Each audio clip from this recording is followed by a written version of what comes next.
Hello everyone, welcome to Indian trader. ये दोस्तों, ये वीडियो दूसरा पार्ट होने वाला है हमारा जो लर्निंग सीरीज है बिगिनर्स के लिए। तो आज के सेशन में हम डिस्कस करेंगे क्या आपको ट्रेडिंग बिजनेस करना चाहिए। अगर आपको करना चाहिए तो ये क्यों अच्छा है। तो एक्चुअली हम डिस्कस करेंगे ट्रेडिंग बिजनेस आपको क्यों करना चाहिए। ओके, देन आता है कितना कैपिटल आपको चाहिए ये बिजनेस करने के लिए इनिशियल लेवल पे। देन आता है आपका माइंडसेट कैसा होना चाहिए अगर आप ये बिजनेस कर रहे हो तो। एंड दे जो सबसे जो इम्पोर्टेंट चीज़ है वो है आपका मनी मैनेजमेंट। आपका मनी मैनेजमेंट कैसा होना चाहिए एंड आपका पोजीशन साइजिंग। ओके, तो ये सारे चीज़ हम डिस्कस करेंगे। इसके अलावा भी बहुत सारे पॉइंट है जो कि हम अगले वीडियो में डिस्कस करेंगे। ओके, नाउ ट्रेडिंग बिजनेस आपको क्यों करना चाहिए। दोस्तों एक बात समझिए, आप कोई भी बिजनेस कर रहे हो तो बिजनेस करने के लिए आपको क्या चाहिए।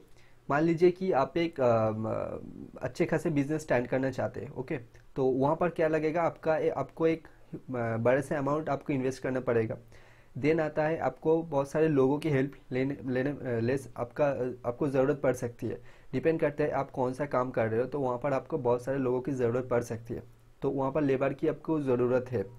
थर्ड जो होता है वो है एक स्पेस चाहिए आपको जहाँ से आप उसको ऑपरेट कर सको। ठीक है, तो आपका एक कोई भी कारखाना या फिर कोई भी ऑफिस वगैरह कुछ होना चाहिए जहाँ से आप अपना बिजनेस कर सको।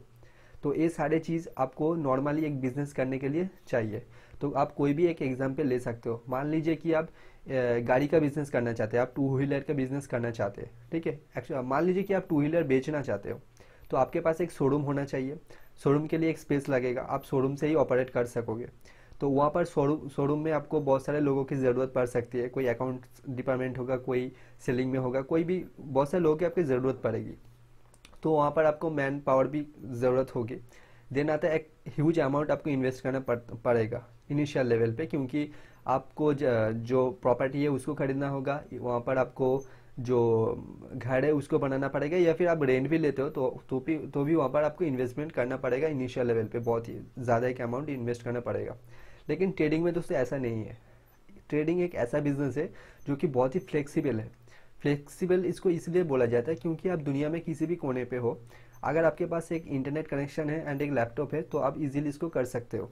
आपको कोई भी मैन पावर की ज़रूरत नहीं है। आप चाहे तो आप नींद से उठकर आप आपका जो बिस्तर है वहाँ से भी इसको ऑपरेट कर सकते हो। ऐसा इजी प्रोसेस है। ओके, एंड जो ये तो मेरे ख्याल से सबसे जो एडवांटेज, अगर इसका एडवांटेज बोला जाए तो सबसे अच्छा जो एडवांटेज है ये कि आप इसको कहीं से भी इसको ऑपरेट कर सकते हो। तो ये सबसे बड़ा एडवांटेज है। दूसरा जो एडवांटेज है, आपका मर्जी है, आप चाहे तो ट्रेडिंग कर सकते हो ना भी कर सकते हो, आपका कोई फ़र्क नहीं पड़ेगा। ठीक है, आप चाहे तो 1 साल के बाद भी ट्रेडिंग कर सकते हो। लेकिन बिजनेस में मेरे ख्याल से डिपेंड करता है कौन सा बिजनेस है, कैसे आप करते हो, तो वहाँ पर शायद प्रॉब्लम हो सकती है। तीसरा जो पॉइंट है, यहाँ पर कोई भी मैन पावर की ज़रूरत नहीं है। आपको सिर्फ एक कंप्यूटर एक इंटरनेट कनेक्शन की ज़रूरत है और कुछ चाहिए नहीं।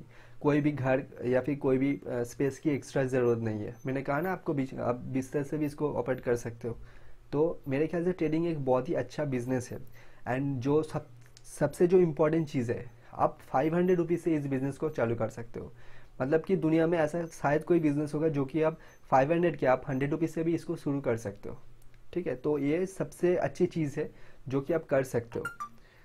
तो ये तो कुछ अच्छे पॉइंट थे ट्रेडिंग बिजनेस का आपको क्यों करना चाहिए। लेकिन दोस्तों यहाँ पर आप में से बहुत सारे लोग बोलेंगे कि ये जुआ है, ये है, वो है। लेकिन दोस्तों जो जुआ वाला जो पार्ट है, मैंने ऑलरेडी मेरा जो पिछला वीडियो है वहाँ पर कवर किया है। ठीक है, तो कोई भी बिजनेस करने से पहले उसको तो सीखना पड़ता ही है। बिजनेस में आप ठोकर भी खाओगे, आपको प्रॉब्लम भी होगा, आपका मनी वाइप आउट भी हो सकता है। लेकिन धीरे धीरे आपको वो सारी चीज़ को कंट्रोल करना पड़ेगा। ठीक है, तो ये रही ट्रेडिंग बिजनेस आपको क्यों करना चाहिए।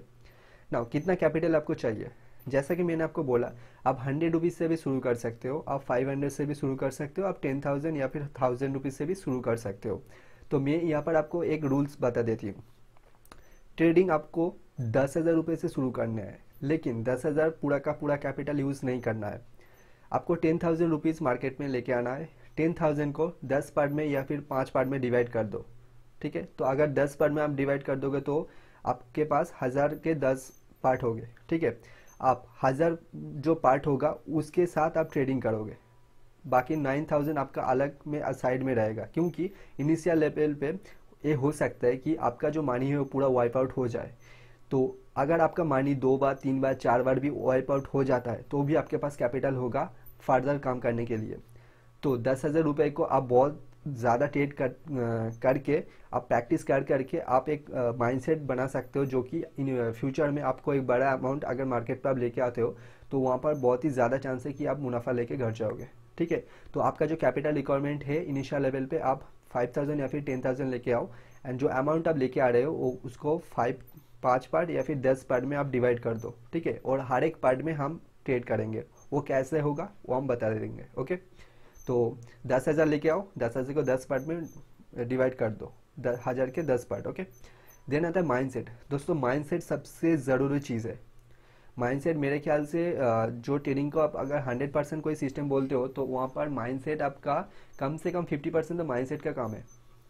ठीक है, तो माइंडसेट देखिए, आपको पहले बिलीव लाना पड़ेगा कि ट्रेडिंग से पैसा बनता है। क्या लोग क्या बोलते हैं, क्या होगा क्या नहीं होगा, ये सब बाद में ये सब साइड में रख दो। आपका ये माइंडसेट होना चाहिए कि हाँ ट्रेडिंग से पैसा बनता है, ज़रूर बनता है, और मैं ये बना के दिखाऊंगा। आपके पास वो आपके अंदर वो भूख होनी चाहिए कि हाँ बनता है, बना के दिखाऊंगा। लोग क्या बोलती है, ये जुआ है, क्या है, ये है वो है, आपको कुछ नहीं सुनना। जितना आप लोगों के सुनेंगे उतना आप पजल्ड हो जाओगे, एंड आपका जो सेल्फ कॉन्फिडेंस है वो खराब हो जाएगा। तो आपके पास आपको पहले बिलीव सेट करना पड़ेगा कि यहाँ से पैसा बनता है, डेफिनेटली पैसा बनता है। अगर नहीं बनता है तो राकेश झुनझुनवाला एंड बहुत सारे जो बड़े बड़े इन्वेस्टर है वो पैसा कैसे बनाए, ऐसा तो नहीं है कि वो तुक्का लगा के पैसा बनाया, ये पॉसिबल नहीं है।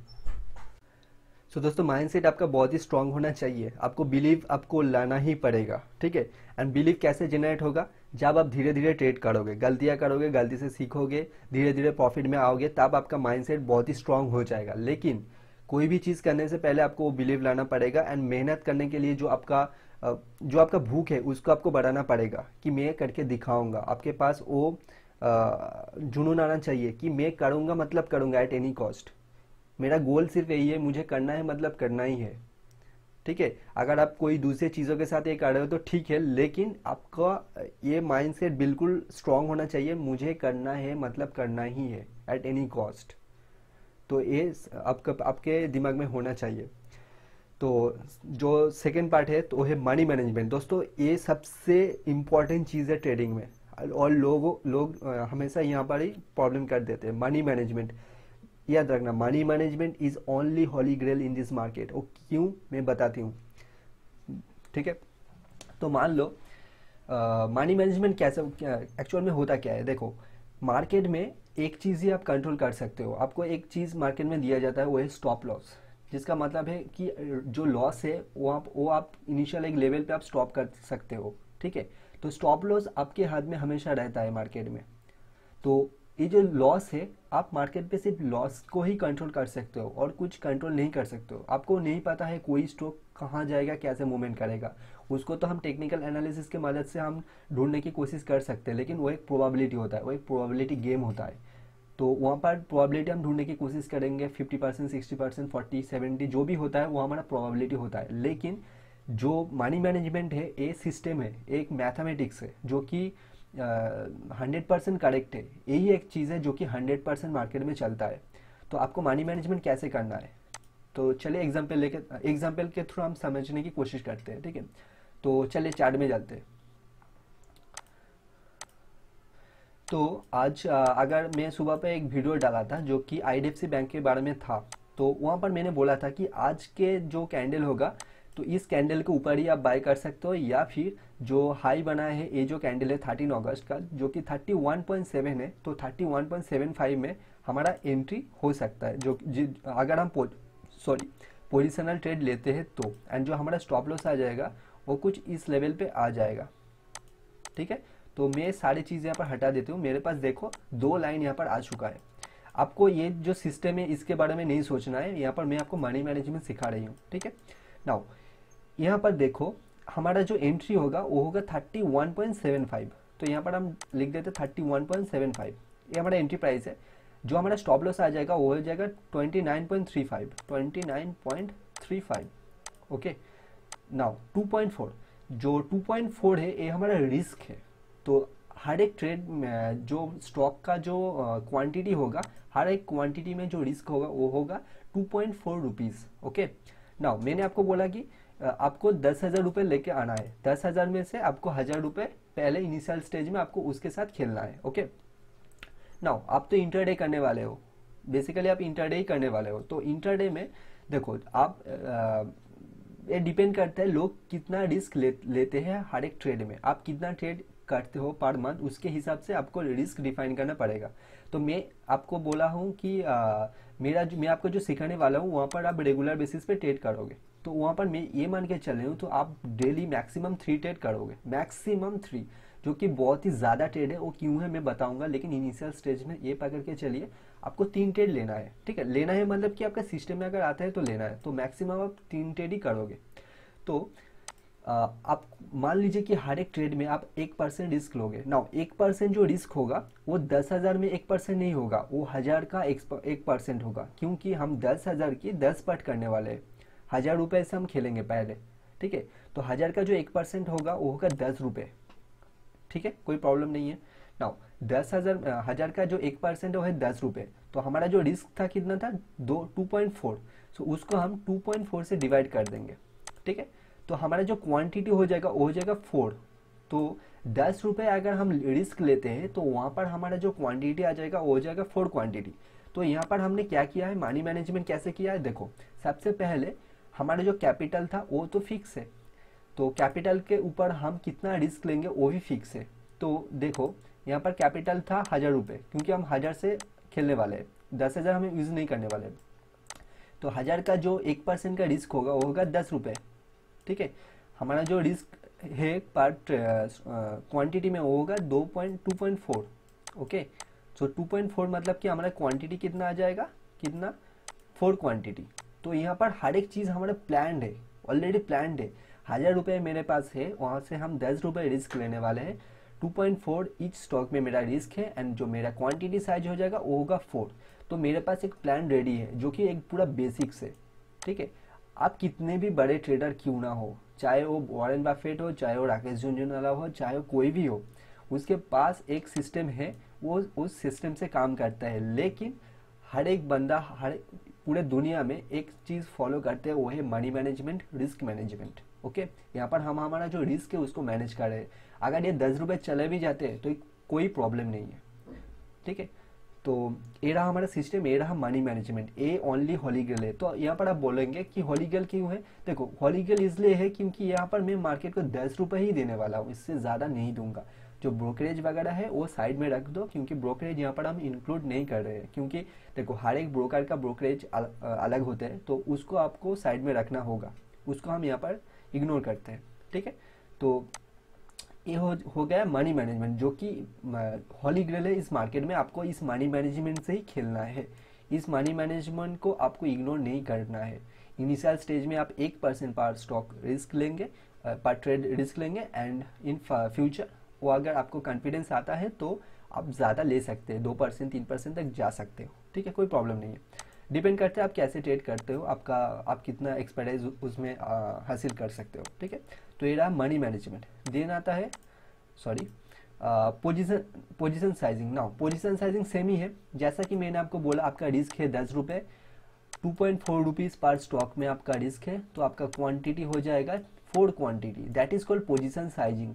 मेरा रिस्क, एरा मेरा रिस्क, एरा हमारा रिस्क पर स्टॉक, एंड एरा हमारा क्वांटिटी। तो इसको हम कैसे निकाला, जो हमारा रिस्क है वो है 10 रुपये, हमारा पर क्वांटिटी का जो रिस्क होगा वो होगा 2.4, तो इसको आप डिवाइड कर दीजिए, तो यहाँ पर आपका आ जाएगा 4।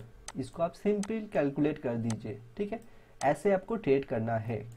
तो हम मैं आपको जो ट्रेडिंग प्लान दूंगा तो वहाँ पर आपको क्या हो जाएगा, जो पिछले दिन, जो मान लीजिए कल आप ट्रेड करने वाले हो, ठीक है, तो कल से पहले आज ही आपके पास 4 स्टॉक आ जाएंगे। 4 स्टॉक में आपको कहाँ पर एंट्री लेना है, कहाँ पर स्टॉप लॉस डालना है, ये आपके पास हो जाएगा। ठीक है, तो एंट्री प्राइस आ जाएगा, स्टॉप लॉस आ जाएगा, तो इसका मतलब आपका रिस्क कितना हो जाएगा, एंट्री माइनस एसएल। ठीक है, ये हो जाएगा आपका रिस्क पर स्टॉक। ओके, तो ये चला आएगा। जब रिस्क पर स्टॉक आ जाएगा तो आपका जो रिस्क है 10 रुपये, यहाँ पर आपका जो रिस्क पास स्टॉक है वो डाल देंगे तो आपका क्वांटिटी साइज या फिर पोजीशन साइज जो भी आप बोलते हो तो आपका आ जाएगा। आपको इस तरीके से ट्रेड करना है, ये आपका प्लान है। आपका कोई भी सेटअप को इस प्लान के बेसिस पे होना चाहिए। तो 1000 रुपये है तो 1000 से शुरू करो। अगर 1 लाख होता है तो 1 लाख को यहाँ पर डाल दो, उसी हिसाब से होगा। 10 के जगह 1000 रुपये हो गए या फिर 3000 4000 जो भी आपका रिस्क है उसके अकॉर्डिंग होगा। तो ये बेसिक्स है। लोग यहाँ पर ही गलती करते हैं। मैं देखा हूँ बहुत सारे लोगों को वो ये सब देखते ही वो क्या करते हैं कि यहाँ पर इसको बाई करना है, यहाँ पर इसको 400 क्वांटिटी दे देंगे। कोई चीज़ HDFC लाइफ अगर उसको बाई करना है यहाँ पर 200 क्वांटिटी ले लेंगे। ऐसा नहीं होता है। हर एक स्टॉक का प्राइस अलग होता है, उसका स्टॉप लॉस अलग होता है। उसके अकॉर्डिंग आपका जो रिस्क होगा रिस्क के अकॉर्डिंग आपको लेना है, ठीक है। हर एक स्टॉक का रिस्क अलग होगा। ऐसा नहीं है कि यहाँ पर 2.4 रुपीज़ रिस्क आ रहा है मतलब कि HDFC लाइफ में भी 2.4 रुपीज़ रिस्क आएगा। यहाँ पर ज़्यादा भी होगा कम भी हो सकता है, डिपेंड करता है, ठीक है। तो ये आपको ध्यान में देने की ज़रूरत है। नाउ और एक चीज़ मैं यहाँ पर डिस्कस करना चाहता हूँ वो है साइकोलॉजी। नाउ ट्रेडिंग में सबसे जो इम्पोर्टेंट और एक चीज़ है वो है साइकोलॉजी। साइकोलॉजी मतलब देखिए कोई भी सेटअप हो, लोग क्या करते हैं कि 1 दिन 2 दिन 4 दिन फॉलो करते हैं। पहला तो उसको प्रॉफिट होता है, 2 दिन बाद अगर उसमें लॉसेस आ जाता है 2-3 लॉसेस तो उस सिस्टम को छोड़ देते हैं। उसको लगता है कि सिस्टम काम नहीं कर रहा है। देखो कोई भी सिस्टम हो उसको आप उसको जज कर सकोगे जब आप उसके ऊपर बहुत सारे ट्रेड करोगे। या फिर कोई भी सिस्टम आप बिल्ड कर रहे हो तो सबसे पहले तो आपको क्या करना होगा, आपको उसको बैक टेस्ट या फिर कोई भी आपका प्लान हो उसको आपको टेस्ट करना पड़ेगा, क्या वो सच में काम करता है। अगर वो काम करते हैं तो उसका एक्यूरेसी कितना है पहले तो वो आपको देखना होगा। ये मेहनत आपको खुद से करना होगा अगर आप खुद का सिस्टम बिल्ड करना चाहते हो तो, ठीक है। तो ये तो आपका हो जाएगा। लेकिन आप एक चीज़ भूल जाते हो कि कोई भी सिस्टम 100% नहीं होता है। एक सिस्टम का अगर सक्सेस रेशियो 60% है तो कि वो बहुत ही अच्छा सिस्टम है। 60% सिस्टम के साथ आप बहुत ही अच्छा खासा मनी बना लोगे इस मार्केट से। वो कैसे, वो इस आने वाले जो वीडियो है उसके ऊपर हम डिस्कस करेंगे। एंड आज है 18 अगस्त। सो 19 और 20 अगस्त में हमारा जो प्रोग्राम है उसको कंप्लीट कर देंगे, ठीक है। एंड और एक बात, हाँ मैं ये सोच रही हूँ कि हर रोज़ एक वीडियो बनाऊंगा जहाँ पर हमारा जो सिस्टम होगा उसको यूज़ करके हम कैसे हर रोज़ 4 स्टॉक ढूंढ सकते हैं उसको हम देखेंगे प्री डे में, ठीक है। मान लीजिए कल हम ट्रेड करने वाले हैं तो आज हम ढूंढने की कोशिश करेंगे 4 स्टॉक को आप कैसे ढूंढ लेंगे। तो ये मैं आपके साथ करने की कोशिश करूंगा, ठीक है। जो कि बिल्कुल बेसिक होगा, वहाँ पर कोई भी रॉकेट साइंस नहीं होगा, वहाँ पर कोई भी सपोर्ट नहीं होगा, कोई भी रेजिस्टेंस मेथड नहीं होगा, कुछ भी नहीं होगा। सिर्फ हम कैंडल को देख कर लेंगे एंड बहुत ही आसानी से लेंगे। आपको कोई भी दिमाग में ऐसा कुछ डालना नहीं पड़ेगा कि यहाँ पर सपोर्ट है यहाँ पर रेजिस्टेंस है, ये कुछ भी आपको ध्यान देने की ज़रूरत नहीं है। पहले इनिशियल डेज में आप ये सारी चीज़ जो मेंटालिटी है, माइंडसेट है, जो कि साइकोलॉजी है, पहले वो बिल्ड कीजिए। जो सिस्टम है वो आप खुद ब खुद बिल्ड कर सकेंगे, क्योंकि जो सिस्टम मैं यहाँ पर आपको बताऊंगा उस पर आप काम नहीं कर सकोगे, आप ज़्यादा दिन काम नहीं कर सकोगे। लेकिन ये सिर्फ आपको एक क्या बोलूँ, एक आइडिया देगा कि आपको काम कैसे करना है इस मार्केट पे, ठीक है। एंड उसके बाद अगर इसको आप लेके आगे बढ़ते हो तो ठीक है, आपके ऊपर डिपेंड है आप किस तरीके से काम करते हो। अगर आपको ये पसंद नहीं आता तो आप खुद का सिस्टम बिल्ड कर सकोगे धीरे धीरे आप जब इसमें आगे बढ़ोगे, ठीक है। तो ये रहा मेरा जो वीडियो था, यही था। बहुत ही आसान वे में मैं आपको समझाने की कोशिश किया हूँ। एंड आने वाले जो वीडियो होगा वहाँ पर हम जो अदर्स जो प्लान है वो डिस्कस करेंगे। और एक बात दोस्तों, देखिए आप लोग बहुत सारे, आप में से बहुत सारे, इनफैक्ट मैंने भी ऑलरेडी किया है, बहुत सारे ट्रेनिंग प्रोग्राम में जाते हो, 15,000 20,000 50,000 60,000 देके आप सीखते हो। वहाँ पर 1 से 2 दिन आपको ट्रेनिंग दिया जाता है, जो कि किसी लोगों को काम में भी आता है, किसी लोगों को काम में भी नहीं आता है। एक चीज़ हमेशा याद रखना दोस्तों, फ्री का जो चीज़ होता है वो लोग कदर नहीं करते हैं। फ्री में अगर आप कोई बंदा आपको कुछ भी अगर दे रहे हो ना, आप कदर नहीं करोगे। लोगों को ये लगता है कि मैं पैसा देकर अगर कुछ खरीदती हूँ तो वहाँ पर ही वो काम करेगा, इसके अलावा काम नहीं करेगा, जो कि बिल्कुल गलत है, गलत माइंडसेट है। आप बिलीव नहीं करोगे, जो सपोर्ट रेजिस्टेंस का जो कॉन्सेप्ट है वो मैंने सिर्फ और सिर्फ यूट्यूब में वीडियो देखकर ही सीखा है। एंड वो बहुत ही अच्छे से काम कर रहा है। इनफैक्ट मैं तो उसमें ही काफ़ी काम कर रही हूँ, बहुत ही अच्छे से काम कर रहा है एंड मैं उसको लेकर ही आगे बढ़ने की कोशिश कर रही हूँ, ठीक है। एंड वही सिस्टम को यूज़ करके मैं पोजिशनल भी करती हूँ एंड इंटरडे भी करती हूँ।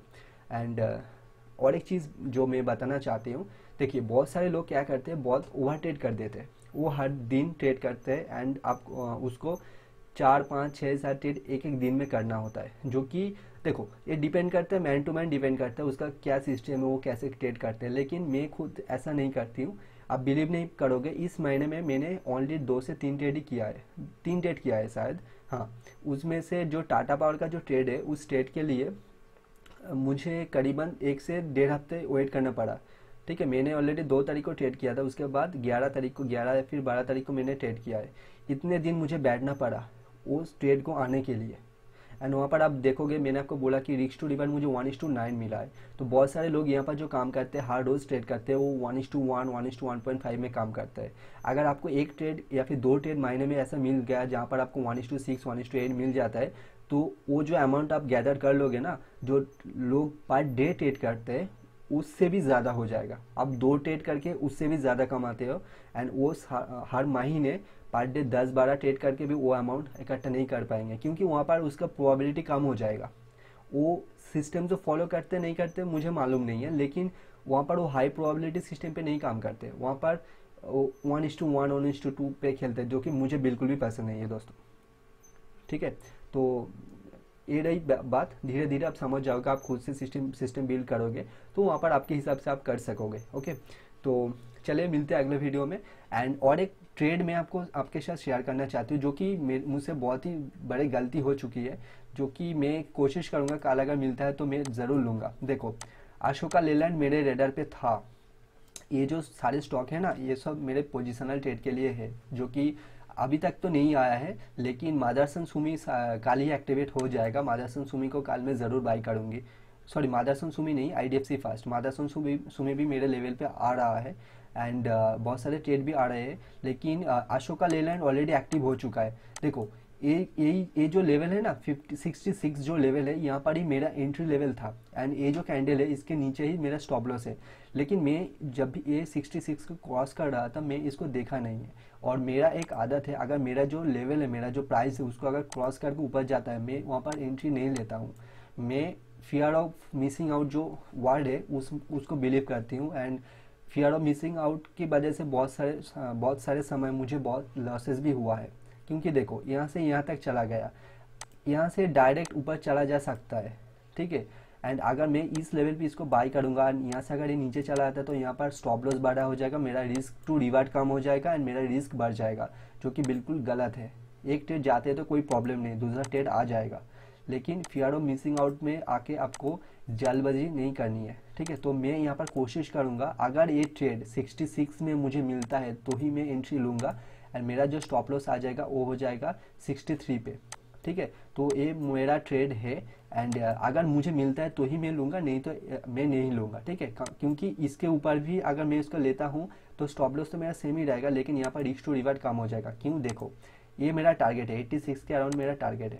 अगर मैं इस लेवल पे इसको लेता हूँ, मेरा रिस्क टू रिवार्ड आप देखो कितना आता है, 1:6.2 6.62, जो कि बहुत ही अच्छा है। लेकिन मैं अगर इसको इस लेवल पे लेता हूँ, मेरा स्टॉप लॉस यहाँ पर है, तो देखो कितना कम होता है, 1:2.7, जो कि बिल्कुल आधे से भी कम है, ठीक है। एंड मैं पोजिशनल ट्रेड में नॉर्मली 1:4 के नीचे नहीं लेता हूँ।